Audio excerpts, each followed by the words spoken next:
Okay guys, today let us see ICT skills. From part A we have communication skills, self-management, ICT, entrepreneurship skills and green skill. This part A we will see within 1 hour. So we have part A, employability skills. Let's go into that. We have communication skills first.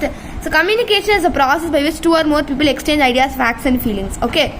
So communicate, that is what you call it, is all about the public speaking and this interconnectedness between the people. Next we have types of communication. The correct mode of communication is to reach the people. It is categorized as verbal, non-verbal, visual communication. Okay. Next we have the types of communications like verbal communication, non-verbal communication, visual communication. Verbal communication is one of the usual ways of communication that involves direct interaction, instant response, whether it to be oral or written communication, oral or spoken. It is like face-to-face words, using words. That is what you call as verbal communication. Next is types of verbal communication. It is also an important concept, which you have interpersonal communication, written communication, small group and then public communication. So what you call interpersonal communication? It is between two or more individual persons. One conversation between you and friend is known as interpersonal communication. Next we have written communication, using social media, sending emails to the principal. So everything is written communication. Okay. And next we have small group. Within a small group, between your friends, not a single friend, between friends you are interacting, means that is a small group communication. What is public communication? If you are addressing a seminar, a public speeches, that is known as public communication. Fine. Okay, we have advantages of verbal communication next. We can exchange ideas by saying what we want and quickly generate new responses, right? So this is what advantage. If you speak by verbal means, you will generate a quick response at a sake. Okay, so it will be a very quick that the response you will get. Okay, and it enables the interaction that it will reach the target audience quickly. Okay, that is what you call as advantages. Next we have disadvantages of the verbal communication. Sometimes the meaning can be confusing. So verbal means what? The speech that you speak with the people using the words. Okay, that word may be inappropriate. They may not understand it very appropriately, right? That is what the disadvantages is. Next we have mastering the verbal communication. How to master the verbal communication? Always think before you speak, be concise and clear what you speak and maintain a body language, your eye contact, be confident while you speak. Okay, so this is what verbal communication is. Now let us move into the non-verbal communication. So what is actually non-verbal communication? It is a way communication that involves all the type of non-verbal actions in an interactive environment. The message is conveyed without the sound.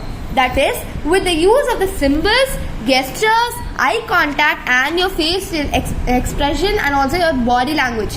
Using your gestures. Even when I am speaking, see my hand movements like this. This is what you called as non-verbal. Okay.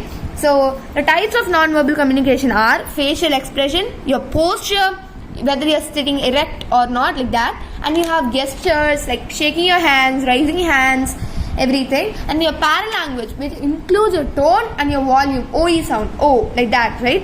So that also comes under the non-verbal communication, and also the appropriate space should be maintained while speaking. Okay, this is also non-verbal. So after you complete verbal, non-verbal is all about your gestures, your actions. This is all about your words.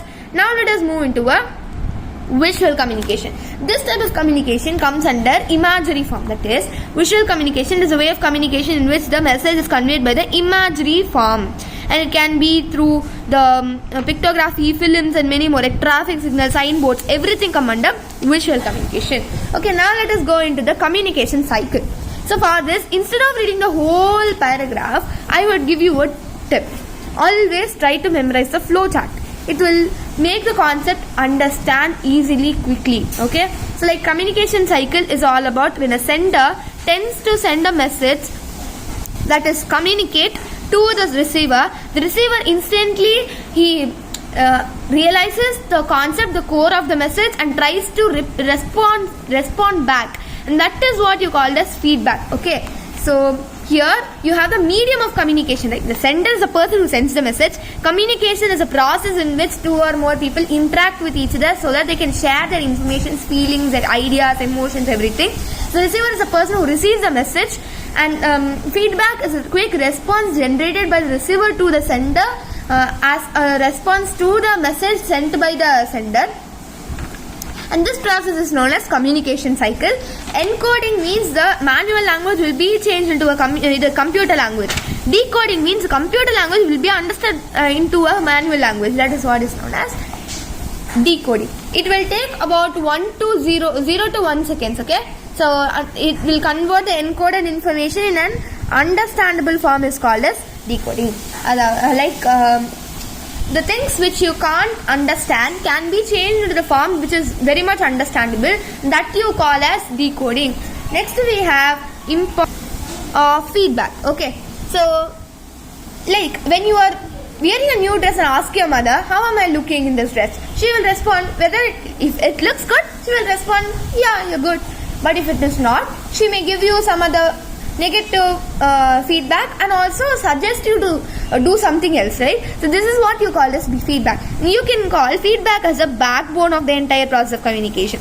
It shows the receiver is interactive. It contains a communication process. It is a basic measuring that the effectiveness of the communication. It is a basis of measuring the effectiveness of communication, and also positive feedback will motivate you. Negative feedback will make you to change and not make the same error, and this will kind of help you to improve. Okay, next you have barriers of effective communication. Mostly it comes like 5 mark.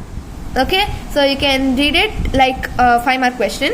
So in the process of communication, a lot of barrier comes which retards our process of communication. So noise is an undesirable input which you do not desire or you not wish to come, but sometimes it makes you really your communication process very undesirable. And what are the types of barrier is that physical barrier, perceptual barrier, linguistic barrier, mechanical barrier, gender barrier, emotional barrier, attitudinal barrier.